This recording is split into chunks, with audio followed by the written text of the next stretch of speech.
So, Secretary Noem, what is habeas corpus? Well, habeas corpus is a constitutional right that the president has to be able to remove people from this country and suspend their right to... Let me stop you, ma'am. Suspend their habeas right corpus, excuse me, that's incorrect. President habeas Lincoln corpus, used it. Excuse me. Habeas corpus is the legal principle that requires that the government provide a public reason for detaining and imprisoning people.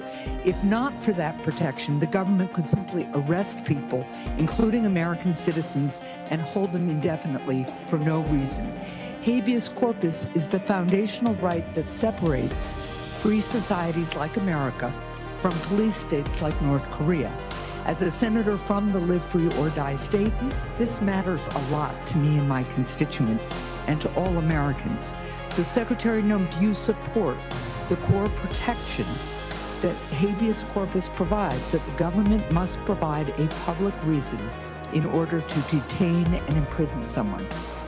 Yeah, I support habeas corpus. I also recognize that the President of the United States has the authority under the Constitution to decide if it should be suspended or not. It has never Let been, us be clear, though, it has never been done. It has never been done without approval of Congress. Even Abraham Lincoln got retroactive approval from Congress. So I have been asking executive branch nominees a simple question over the past few months.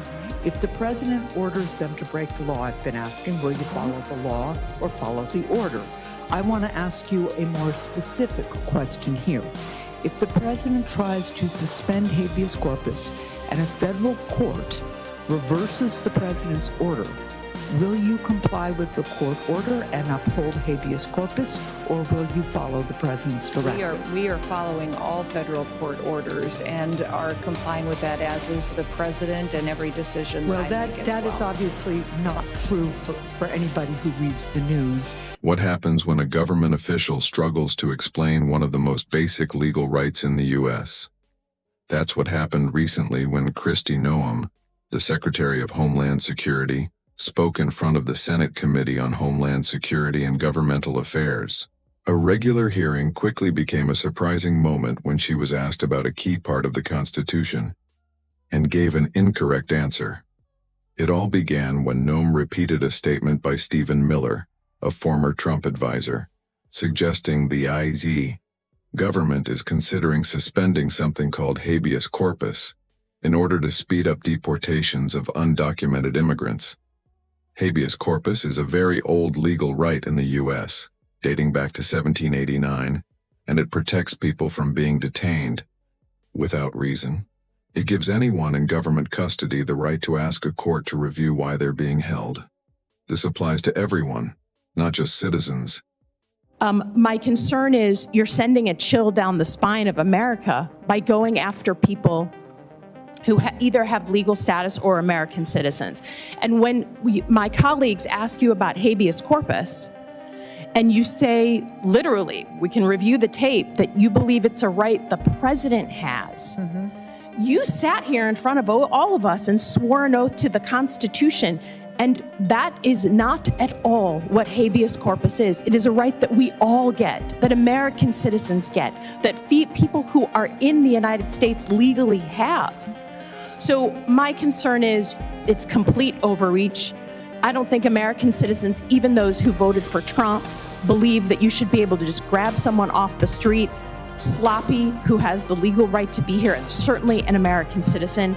And I just am concerned that while you say you're going after the most dangerous folks, what you're actually doing is going after folks for political reasons, right? A PhD student that's unarmed is not at the top of the list. And we're not deporting U.S. citizens, and we're not deporting people 10 of them who have been legal deported. status here. 10 American If citizens the children have gone deported. with their... But when Senator Maggie Hassan asked Noem to define habeas corpus, things got confusing. Noem answered by saying it's a constitutional right that the president has to be able to remove people from this country. That's not correct. Senator Hassan immediately corrected her. To be clear, habeas corpus doesn't give the president power to deport people. It actually does the opposite. It limits the government's power by making sure people can challenge their detention in Court. If the government wants to keep someone in custody, they have to explain why. That's a legal requirement. Noem was asked again if she supports habeas corpus. She said she does, but then said she also agrees with the idea that the president can suspend it. That's a contradiction. According to the Constitution, habeas corpus can only be suspended in very specific situations, like an invasion or a rebellion. Those are serious emergencies, not just political disagreements. Noem brought up President Abraham Lincoln, who suspended habeas corpus during the Civil War. Senator Hassan responded by pointing out that Congress passed a law at the time to support that action, and even then it was highly debated. So it's not something a president can just decide to do on their own. So why are government officials even talking about this? It's part of a larger effort to speed up deportations by using unusual or rarely used legal powers. For example, the administration has pointed to the Alien Enemies Act, a law from the 1700s originally used in wartime, to try and remove certain individuals quickly. One case involved calling a Venezuelan gang an invasion, and using that label to avoid regular court processes. But judges have pushed back. In multiple cases, courts have ruled that immigrants still have the right to challenge their detention, including through habeas corpus.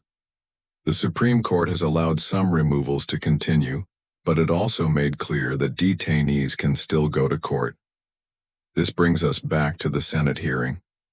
When Noem gave the wrong definition of habeas corpus, it wasn't just a mistake. It raised concerns about whether key officials understand or respect the legal protections in place. If leaders are unclear about these rights, it can create confusion and fear, especially for people already facing legal uncertainty. Habeas corpus is one of the most basic legal protections in the U.S.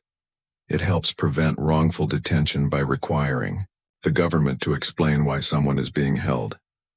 It's especially important in situations involving immigration, where people may not speak the language or fully understand their legal rights. Talking about suspending this right, even temporarily, is a serious matter. In American history, it's only happened a few times, and each time there was major public debate about whether it was the right thing to do. Right now, the discussion isn't just about legal definitions, it's about trust in the system. People expect government officials to understand and follow the law. When they seem unsure or say conflicting things, it creates concern about what might happen next. This is why it's important to pay attention. Habeas corpus may sound like a complicated legal term, but it protects a simple idea. No one should be locked up without a good reason, and everyone has the right to ask a judge to check if the government is acting fairly. That's a right worth protecting, no matter who you are.